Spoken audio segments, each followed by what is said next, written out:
Welcome to the Deep Dive, where we take your sources and really try to unearth the most fascinating insights. Today, we're embarking on, well, a really rich and I think utterly captivating deep dive into 20th and 21st century architectural styles. Get ready for an exploration that goes far beyond just what buildings look like. That's right. This isn't merely about concrete and steel, It's really about movements, philosophies, and how design fundamentally reflects the spirit of an era. Our mission today is to navigate these complex, often revolutionary shifts in design, revealing the surprising stories, the underlying intentions, and maybe those crucial aha moments behind some of the world's most iconic structures. Ultimately, we want to help you see the world around you with, well, entirely new eyes, recognizing the silent narratives embedded in the built environment. Think of it as your express lane to being truly well-informed about modern architecture, from the stark, almost defiant beauty of rough concrete to gravity-defying, deconstructed forms that seem to challenge everything we thought we knew about buildings. By the end of this deep dive, you'll gain a deeper appreciation, I think, for the urban landscapes and the structures you encounter every day, understanding not just what you see, but why it looks that way and what it's trying to say about its time. We'll start our journey by looking at how architectural excellence began to truly transcend national borders, gaining a global stage, a kind of universal recognition. This really began to accelerate with the establishment of the Pritzker Prize. That's an international award initiated back in 1979. It's often referred to as the architectural equivalent of the Nobel Prize, signaling a new era of worldwide acknowledgement for the field. It's a remarkable benchmark. And just as a little historical footnote we'll definitely revisit later, the very first Pritzker Prize was awarded to Philip Johnson. Yes, and what's truly fascinating here is how this international recognition elevates architecture beyond just, mere construction or local utility. It underscores architecture's growing global influence and acknowledges its profound impact not just on individual cities or nations, but really on a worldwide scale. The Pritzker Prize became a powerful statement, recognizing that design principles, innovative concepts, architectural solutions, they transcend borders and speak to universal human experiences. It effectively elevated architecture to the same global stage as other recognized art forms, like literature, music, or even peace, celebrating its cultural and societal significance. So it's no longer just about function, it's about art, philosophy, and global dialogue. Before we plunge into the specific styles that shaped these centuries, let's consider a foundational perspective, one that might really reshape how you think about architecture from the ground up. This comes from Francis Kéré, a celebrated architect born in 1965 in Burkina Faso, which was a nation that, at the time, and still largely is, one of the world's least educated and most impoverished. I mean, imagine a land largely void of clean drinking water, reliable electricity, robust infrastructure, let alone formal architecture as many of us understand it today. What's truly illuminating here is Kéré's unique starting point. It offers a powerful, almost primal counterpoint to the grand, often abstract, and highly theorized architectural movements we'll be exploring shortly. He recounts, and I find this deeply moving, he says, "I grew up in a community where there was no kindergarten, but where community was your family." Forset. "Everyone took care of you, and the entire village was your playground. My days were filled with securing food and water, but also simply being together, talking together, building houses together." And then he remembers, "I remember the room where my grandmother would sit and tell stories with a little light while we would huddle close to each other, and her voice inside the room enclosed us, summoning us to come closer and form a safe place." This, he says, was my first sense of architecture. Wow, that's such a powerful starting point, isn't it? His very first sense of architecture came from community, from a feeling of safety, from the most basic human needs and interactions, not from grand designs or complex theories found in textbooks. It really makes you wonder, as we get into these grander, more abstract styles that followed, how much of that fundamental human element still remains, even hidden in their purpose. How do these two seemingly opposite approaches to architecture, one rooted in fundamental human connection and practical necessity, the other often in abstract theory and monumental expression, how do they inform each other? Or perhaps even clash? Well, it's a critical lens through which to view all architecture, actually. Kéré's experience reminds us that at its heart, architecture, no matter how complex or technologically advanced, is ultimately about creating spaces for human life, for community, for connection, and, yes, for safety. Even when we discuss a massive concrete structure from the Brutalist era or a gravity-defying deconstructivist form, the underlying purpose, however abstractly expressed, is still to house, facilitate, or inspire human experience. The contrast simply highlights the incredible spectrum of ways this fundamental human need can be addressed. From the most basic communal shelter to the most ambitious artistic statement, it grounds us in the why before we get lost in the how or what. The aesthetic of raw concrete. Okay, let's unpack this first major movement then, one that truly left its undeniable mark on the urban landscape. Brutalism. It really flourished between the 1950s and 1960s. What immediately strikes you, what truly defines it, is its intense emphasis on the aesthetic use of basic building processes, especially cast-in-place concrete, often with, as his horse puts it, no apparent concern for visual amenity. That phrase alone tells you a lot about its uncompromising nature. Right. And this raises a fascinating, often misunderstood question. If there no apparent concern for visual amenity, what was the concern? Well, the name itself gives a crucial clue. It's derived from the French béton brut, meaning rough concrete. So the concern wasn't about prettiness, it was about honesty. Honesty in materials and construction. It's essentially a style based on celebrating the raw, shaped, and molded forms of concrete. A thick masonry variation of modernist architecture. It was heavily influenced by pioneers like Le Corbusier, particularly his Unité d'habitation in Marseille, which showcased concrete in a bold, sculptural way. Brutalism was about expressing the unadorned truth of the material and how it was put together, celebrating its texture, its robustness, its structural properties, rather than concealing them with ornamentation or veneers. So no, it wasn't about being intentionally ugly, though some find it that way. It was about being unapologetically real, direct, and incredibly powerful. And in that raw honesty, there's a profound statement, I think. And we see this uncompromising philosophy manifest in truly monumental projects, like Bernard Goldberg's Marina City in Chicago, built between 1960 and 68. It's described simply as Chicago to Kevin, perhaps implying a new foundational element for the city's identity. It's a striking mixed-use residential and commercial complex, iconic in its form, immediately recognizable to anyone who's seen the Chicago skyline. Indeed. The complex's twin towers, famously often called the corn cobs, due to their distinctive cylindrical and repetitive shape, perfectly embody the massive, repetitive concrete forms so typical of brutalism. While the source doesn't explicitly say rough concrete for Marina City, the sheer scale of its concrete construction, the repetitive modularity of the exposed concrete elements, and the unadorned sculptural quality of the structure align perfectly with brutalism's core tenets.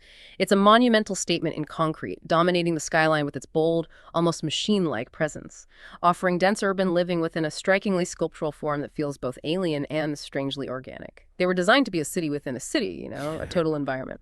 Another truly fascinating example, one that's often encountered by students and scholars, is William Pereira's Geisel Library. That's the main library building of the University of California, San Diego. And it's notably named in honor of Audrey and Theodore Seuss Geisel. Yes, the beloved Dr. Seuss himself.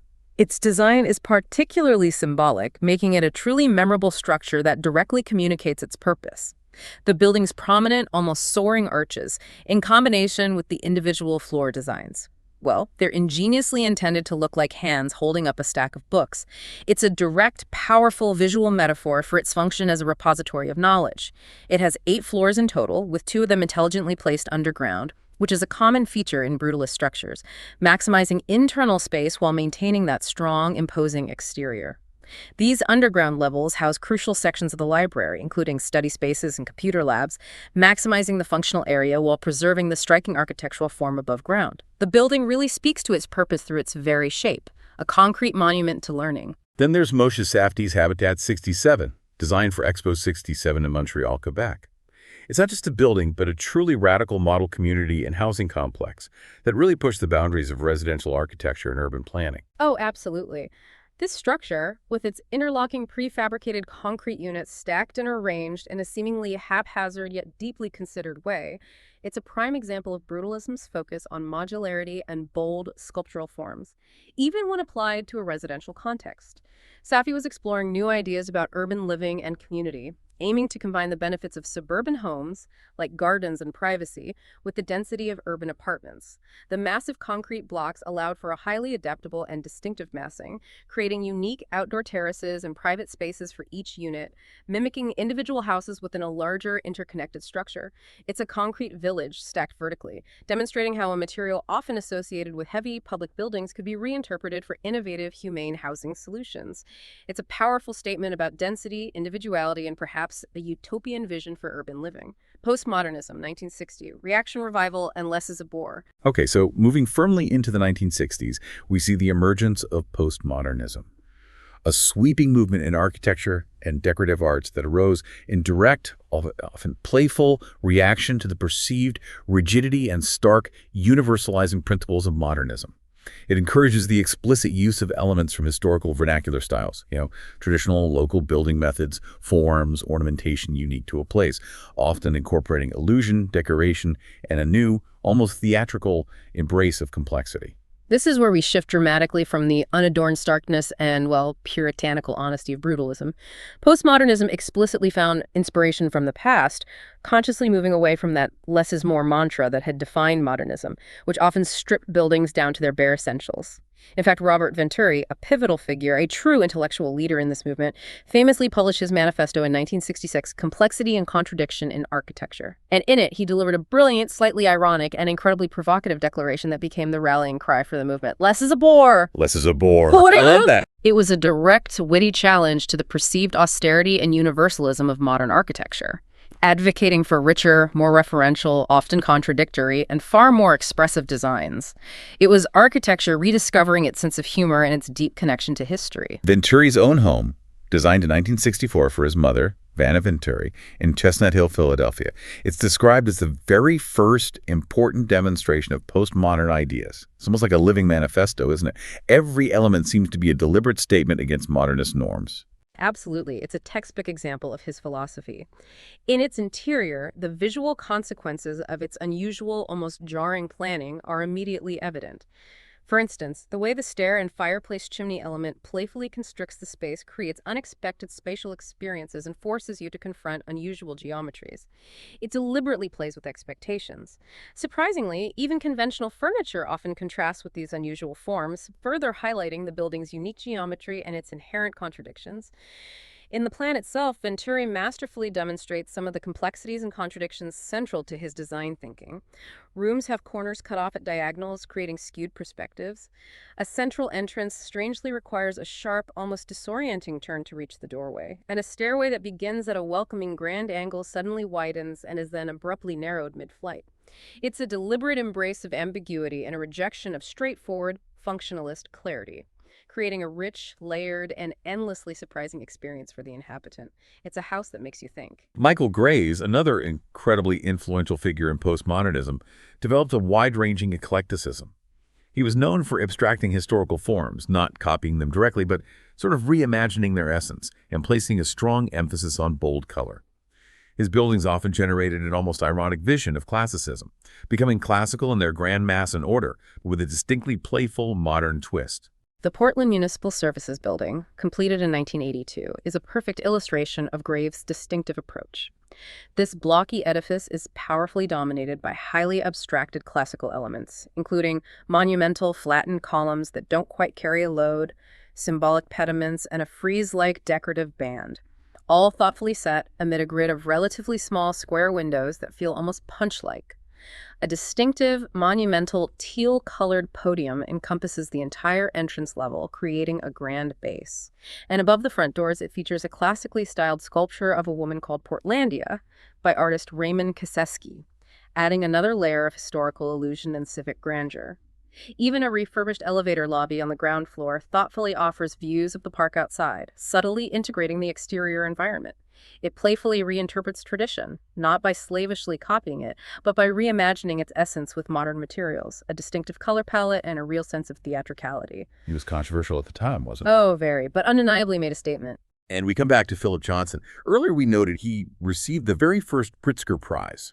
It's truly remarkable because he was also instrumental in bringing Mies van der Rohe to the States and introducing New York to the modern style, famously dubbed the International style, a style he initially championed, characterized by minimalist glass and steel structures. So it's particularly fascinating to see his later dramatic shift from that strict modernism into the postmodern era. It's a complete stylistic pivot. What do you think prompted such a dramatic evolution for him? Was it a natural progression or a deliberate rejection? That's a great question, and it really highlights the intellectual restlessness of a figure like Johnson. While the modernist movement he championed was incredibly influential, it eventually became perceived by many, including Johnson himself, I think, as too austere, too functional, too devoid of ornament and historical resonance. Johnson, always a tastemaker and keenly aware of shifting cultural currents, began to feel that modernism had become, well, to borrow Venturi's phrase, a bore. His shift wasn't just a whim, it was a deliberate embrace of a new architectural language that allowed for more expression, more playfulness, and more direct engagement with history and symbolism. Which leads us to the AT&T building. Exactly. His AT&T building in Manhattan, completed in 1984, is the definitive statement of this shift, a bold, even audacious declaration of postmodernism. It's famously described as resembling a giant Chippendale cabinet with a broken pediment top, directly referencing historical furniture design on a monumental architectural scale. Right, that instantly communicates a break from modernism's dogma, Yeah. where such overt historical allusions were pretty much forbidden. Precisely. And the ground floor entrance lobby further introduces delightful surprises, moving away from the starkness of modernism into a more theatrical experience. You encounter grand, arched, and vaulted spaces, with columns reminiscent of a Romanesque cloister positioned in front of richly paneled elevator doors. There's a geometrically patterned marble floor that adds visual complexity, and on a central pedestal, a gilded statue of a winged male figure, whose shadow flickering on the wall in certain views adds a layer of unexpected dynamism and classical allegory. This intentional, almost theatrical use of historical allusions combined with grand decorative elements marks a clear and deliberate departure from the austere, functionalist principles of strict modernism. Fully embracing ornament, narrative, and historical playfulness, it truly caused a stir. Another prominent figure whose work straddles the line between modernism and postmodernism is I.M. Pei, the Chinese-born American architect known for his large, elegantly designed urban buildings and complexes. While he adhered to many modernist principles throughout his career, his work on a particularly famous project in Paris firmly placed him within the postmodern conversation, precisely because of how it interacted with history. Yes, his most recognizable postmodern contribution, and one that initially sparked considerable controversy and public debate, is the Louvre Pyramid in Paris, completed in 1989. The ground-level entrance to this sprawling complex, situated right in the center of the historic Cour Napoleon, was crowned by a striking, minimalist steel and glass pyramid. This design choice, inserting a radically modern material and form into a revered historical context, a monument to French classicism and history, created an intentional and striking dialogue between the old and the new. It was a bold intervention that, over time, has become an icon, an accepted part of the Louvre's identity, demonstrating how a contemporary architectural element can respect the past while firmly asserting the present. It embodies that postmodern interest in juxtaposing forms and eras. It wasn't just buildings that saw this stylistic shift, was it? The principles of postmodernism, with its embrace of historical references, complexity, and even whimsy, permeated the world of furniture design too. It seemed like everything was fair game for reinterpretation. Exactly. Postmodernism in furniture was often about taking familiar forms and tweaking them, adding unexpected elements or clashing materials. Robert Venturi, for example, designed that whimsical chair of modern molded plywood construction with the back cut out in a pattern unmistakably suggesting 18th century Chippendale furniture. This clever conflation of modern industrial materials and traditional historical forms is highly characteristic of the postmodern direction, playing with recognition and reinterpretation. Right. We also see pieces like Ettore Sottsass's iconic Carlton bookcase from 1981, which is a colorful, playful, and functional sculpture that challenges the very idea of what a bookcase should be, with its multiple angles and vibrant laminates. And then there's Alessandro Mendini's Proust armchair from 1978, which is carved in hand-painted wood and fabric, directly embracing decoration, historical reference, and a sense of narrative in its design, often covered in pointillist patterns that evoke painting.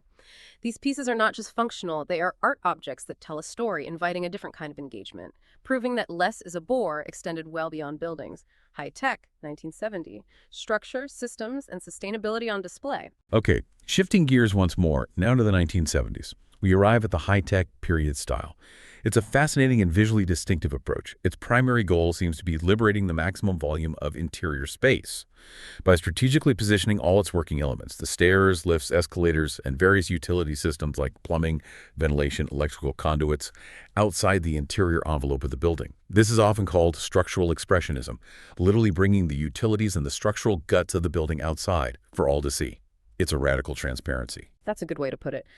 The term high-tech itself, as you mentioned, came from an influential 1978 book of the same name.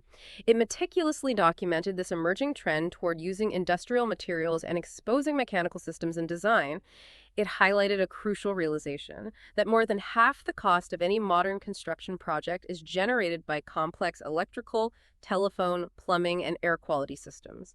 When you then add the basic structural framework and mechanical transport like elevators and escalators, technology truly becomes the major component and cost driver of any building or interior.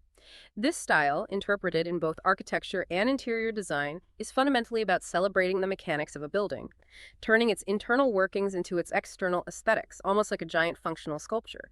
It's an honest, almost exhibitionist approach to construction, saying, look at how this machine works. Norman Foster is a key proponent of this style, a true visionary whose influence continues to shape skylines globally. His high-tech vocabulary demonstrates an uncompromising exploration of technological innovations and forms. He really emphasizes the repetition of industrialized modular units, frequently employing prefabricated, off-site manufactured elements to achieve a precise, almost machine-like aesthetic, built with incredible efficiency. The HSBC Hong Kong Tower, completed in 1985, is a truly spectacular example of Foster's vision and the high-tech ethos. It was designed with an astonishing emphasis on sustainability. Notably conceived to be easily dismantled and recycled, which was a very forward-thinking concept for a skyscraper back then, almost anticipating future environmental concerns. A particularly notable feature is its ingenious reliance on natural sunlight as the major source of lighting inside. A massive bank of giant mirrors, strategically placed at the top of the atrium, reflects natural sunlight deep into the atrium and then down into the plaza below, significantly conserving energy. That's clever. Very. Additionally, meticulously designed sunshades are provided on the external facades to block direct sunlight from entering the building and to reduce unwanted heat gain, further enhancing energy efficiency. And, in a brilliant and locally sensitive use of resources, seawater is utilized as a coolant for the entire air conditioning system instead of precious fresh water. It's a monumental testament to how high-tech design can be deeply integrated with environmental consciousness and innovative, visible solutions, making the very mechanics of sustainability part of the architectural expression. Richard Rogers, another giant of high-tech, is often seen as an heir to the functionalist tradition due to his profound interest in creating uninterrupted, flexible interior spaces.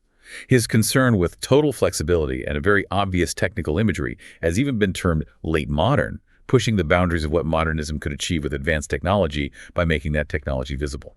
The Pompidou Center in Paris, which he co-designed with Renzo Piano and completed in 1977, is arguably the first true high-tech monument and functions as a modern art gallery. Its genius lies in the external positioning of the building's color-coded service elements. All the pipes, ducts, and escalators are on the outside, which cleverly maximizes the uninterrupted floor space within. This allows for immense flexibility in exhibition layout, as there are no internal columns or fixed walls to contend with. Right, total freedom inside. Exactly. It boldly exposes and displays its structure, all its mechanical systems, and even its vertical transport, like those iconic escalators encased in transparent tubes on its exterior.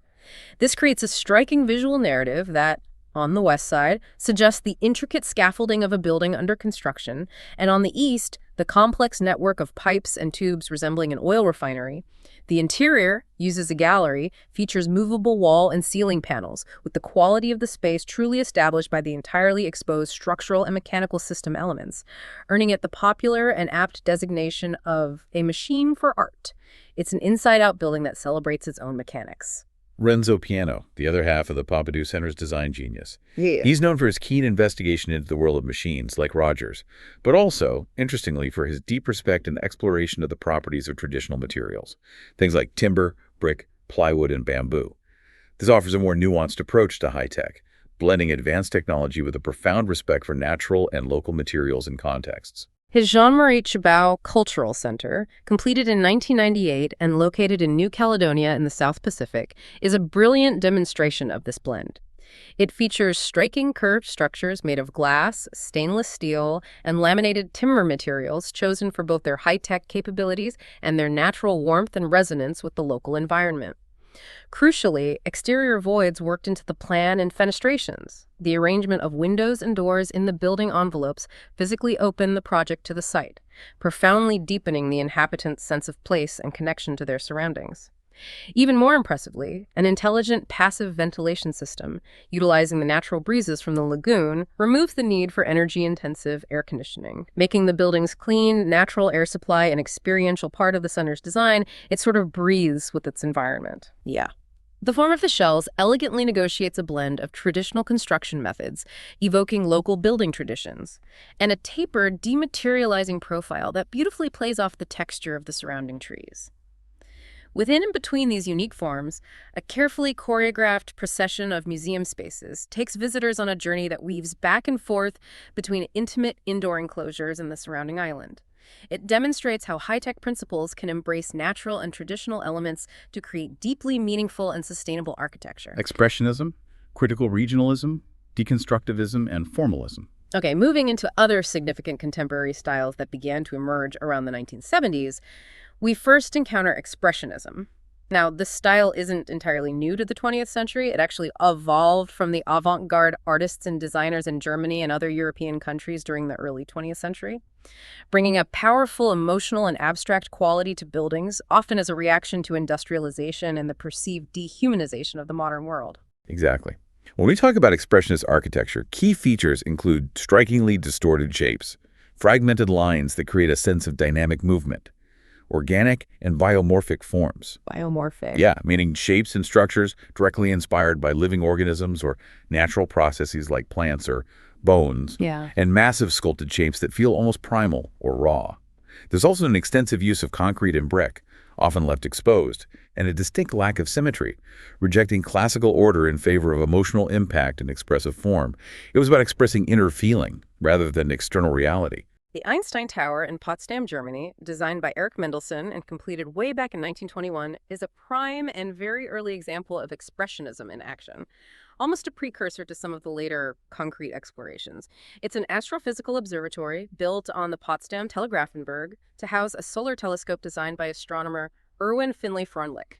Its fluid, sculpted form, almost melting into the landscape with its sweeping curves and rounded windows, clearly embodies the biomorphic and distorted qualities that are so central to Expressionism. It was revolutionary for its time, designed to visually represent the scientific ideas it housed, like relativity. What's so compelling about the Einstein Tower is how it embodies the spirit of Expressionism, even though it predates our 1970s starting point for contemporary styles.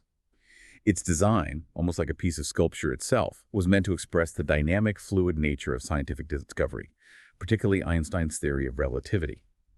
Mendelssohn conceived it as a single, organic, slowing mass of concrete, a departure from the rigid geometric forms that dominated architecture at the time. While early construction faced challenges with concrete, resulting in some brick and stucco finishes, the intent was a seamless, sculpted form. The lack of harsh angles, the way the building seems to undulate, gives it an almost living quality, as if it's constantly in motion, reflecting the dynamism of the cosmos it was built to observe. It's a scientific instrument, housed within a powerful emotional work of art, blurring the lines between form and function in a profoundly expressive way. Next, we have critical regionalism, an avant-garde modernist approach, but one that consciously starts from the premises of local or regional architecture. The term was first used by architectural theorists Alexander Tsonis and Leon Lefebvre, highlighting its specific academic origins and its attempt to define a particular approach within modernism. Right. This approach seeks to resist the placelessness of global modernism, that idea that a glass box building could look the same anywhere in the world, whether in New York or Nairobi. While still embracing contemporary techniques and technologies, it's about being global in its outlook, utilizing modern materials in construction, but deeply rooted in its local context, climate, culture, and materials. It's a fascinating balance between the universal and the particular. The Sydney Opera House by Uranetson, completed in 1973, is an absolutely iconic representation of critical regionalism, even if that wasn't the label applied at its inception. It was the winning entry in a global competition that attracted an astonishing 233 submissions from some 30 countries, making it a truly international phenomenon from the start. Utzon's dramatic design, chosen way back in January 1957, features a complex of two main halls facing out to the magnificent Sydney Harbor, all set upon a large, commanding podium.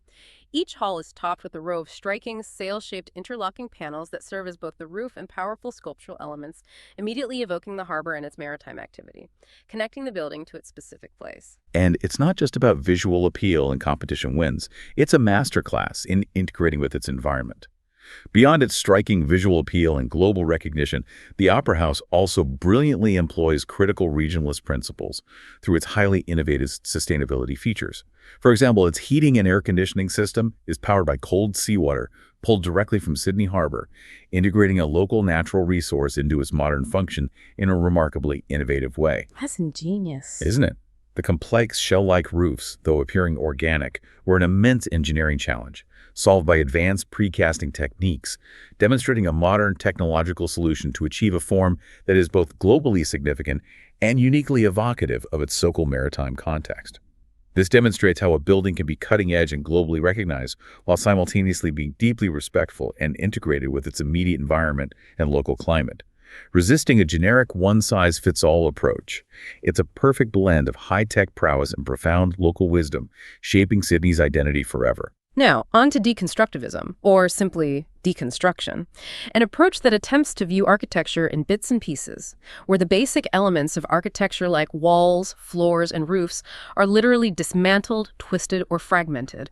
It borrows ideas from the influential French philosopher Jacques Derrida, whose work explored the deconstruction or dismantling of traditional structures of thought and language. This term came into general use after a pivotal 1988 Museum of Modern Art New York exhibition, aptly titled Deconstructivist Architecture, organized by none other than Philip Johnson, who we've already discussed, and Mark Wigley. The exhibition showcased unbuilt works with broken up, loosely assembled parts and elements that were seemingly torn apart and reassembled in a deliberate, often unsettling chaos.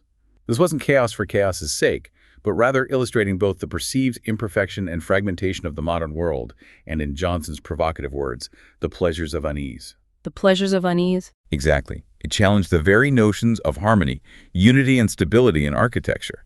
The 7 groundbreaking architects featured in that seminal exhibition included Koop Himmel, LAU, Peter Eisenman, Frank Gehry, Zaha Hadid, Rem Koolhaas, Daniel Libeskind, and Bernard Tschumi, all pushing the boundaries of architectural form and conventional logic. Frank Kéré.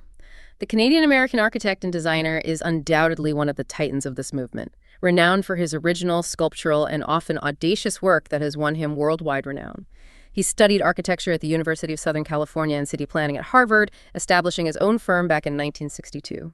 His name is almost synonymous with deconstructivism, bringing its fragmented forms into the mainstream.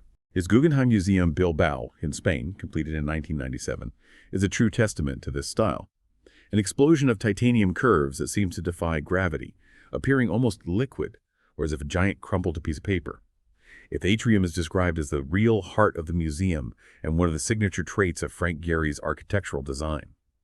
It's a breathtaking space, featuring dynamic curved volumes and immense glass curtain walls that not only connect the inside and outside, but also flood the space with light, all covered by a great skylight. The 3 levels of the building are masterfully organized around this central atrium, connected by a dramatic interplay of curved walkways, titanium and glass elevators, and sculptural staircases, creating a fluid, almost disorienting experience that constantly shifts as you move through it. This atrium functions as an axis for 20 galleries, some intentionally orthogonally shaped and with classical proportions, creating a counterpoint to others with organic, curvilinear forms, further emphasizing the deconstructivist play between order and chaos. And you also see his signature, that unmistakable crumpled, flowing aesthetic in the Walt Disney Concert Hall in downtown Los Angeles, completed in 2003. It's another truly iconic structure that captures the city's dynamic spirit. Its exterior of brushed stainless steel evokes sails billowing in the wind, a kinetic quality. Its interior details are just as meticulously crafted as the exterior, designed to create perfect acoustics, including an oak floor with all the ceiling and wall panels and architectural woodwork for the main auditorium and lobbies produced by Columbia Showcase and Cabinet Co. Inc. Even his furniture, like the Wiggle side chair from 1972, shows this playful, deconstructed quality, made ingeniously from corrugated cardboard in a surprisingly elegant yet simple form, proving his radical vision extends to every scale. Another titan of deconstructivism is Zaha Hadid, the Iraqi-born British architect, an absolute powerhouse, known for her truly radical deconstructivist designs and a pioneering spirit that broke barriers. In 2004, she became the first woman to be awarded the Pritzker Architecture Prize, a monumental and well-deserved achievement. And her international reputation was greatly enhanced by that crucial 1988 MoMA exhibition, which launched many of these architects into the global spotlight and cemented her as a leading voice. Her Vitra fire station, located in Weil am Rhein, Germany, completed in 1993, is a powerful and very early example of her work, almost a direct manifestation of the theories of deconstruction. It's composed of a series of sharply angled, intersecting planes, creating a structure that almost resembles a bird in flight, captured mid-motion or perhaps a frozen explosion. Its stark lack of color, its raw concrete, and complete absence of right angles provides visitors with an unusual, almost unsettling spatial experience, directly challenging conventional perceptions of form, stability, and what a building should look like. It's an intensely dynamic and disorienting space that forces you to reconsider your assumptions about architecture and space itself. The emphasis on shape. Lastly, we turn to formalism, a style that, as its name profoundly suggests, places the absolute emphasis on form itself, often expressed on a monumental scale. In formalist architecture, the architect is intensely interested in the visual relationships between the building parts and the work as a whole, prioritizing aesthetic principles over strict function. Lines and rigid geometric shapes predominate, creating powerful, often austere, yet incredibly impactful statements. IMP's Bank of China Tower in Hong Kong, completed in 1990, is a striking and incredibly powerful example of formalism, rising an impressive 12,205 feet, 367 meters. It was for a few years the tallest building in the world outside the United States, a true symbol of Hong Kong's ambition.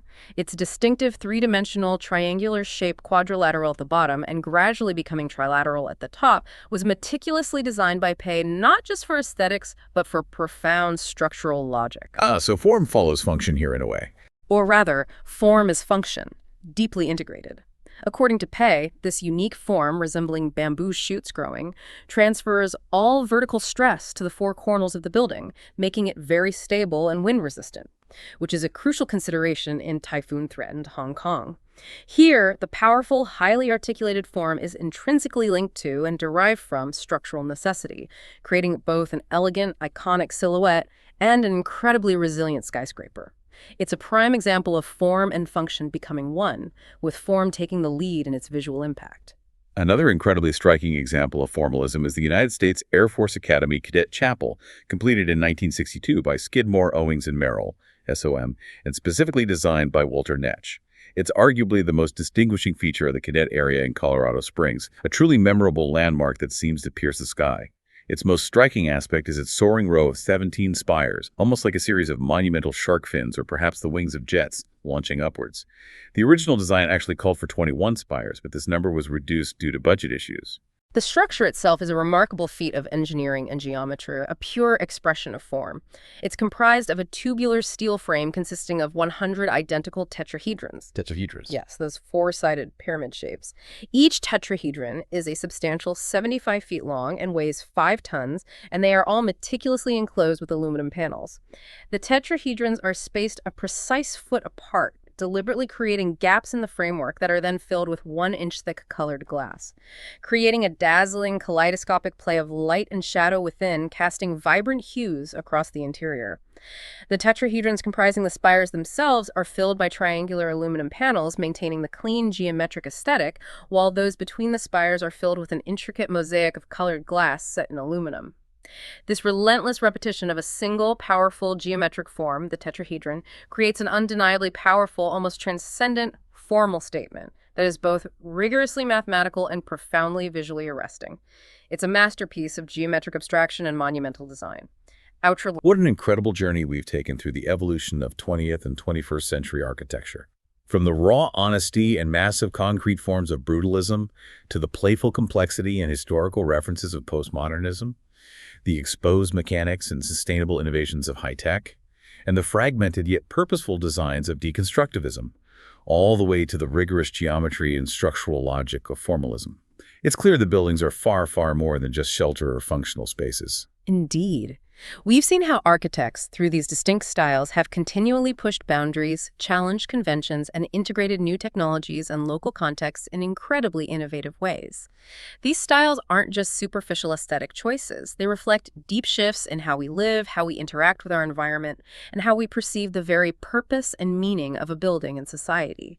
They are, in essence, concrete manifestos of their time, speaking volumes about the aspirations, anxieties, and innovations of each era. So what does all of this mean for you, the listener, as you look at the buildings around you every day?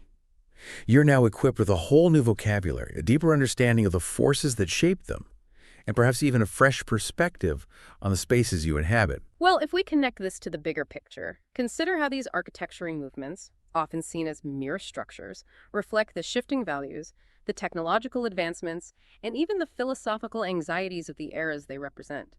Every building tells a story about the world in which it was conceived, just as Francis Kéré's early experience of architecture was rooted in community and safety. This raises an important question for you to ponder, a final provocative thought. What does the architecture of our current moment, the buildings being designed and built today, tell us about ourselves, our society, and our future? Think about what you see around you, the materials being used, the forms that are chosen, the underlying philosophies. What messages are contemporary built environments sending about our priorities? Whether it's embracing new technologies, championing sustainability, perhaps even a new kind of rough concrete aesthetic, or something else entirely. What is our architectural legacy going to say about us to generations yet to come?